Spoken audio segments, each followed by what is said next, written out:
Rise of the samurai. The samurai were the warrior class of feudal Japan, rising to power in the late Heian period around the 12th century. Originally provincial warriors hired by landowners to protect estates, they became a dominant force as central government weakened. By the Kamakura period, the samurai had established military rule, with leaders like Minamoto no Yoritomo becoming Japan's first shogun. Guided by a strict code of honor known as bushidō, the samurai valued loyalty, discipline, and martial skill.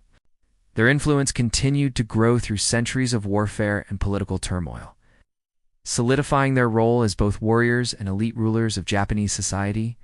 Fall of the samurai. The decline of the samurai began in the 17th century, during the peaceful Edo period under the Tokugawa shogunate.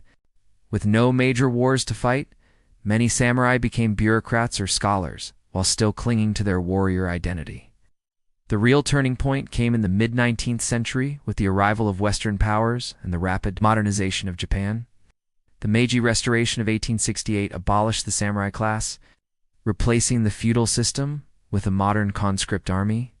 Samurai were banned from wearing swords, and their privileges were stripped. Though their era ended, the legacy of the samurai lives on in Japanese culture, literature, and philosophy.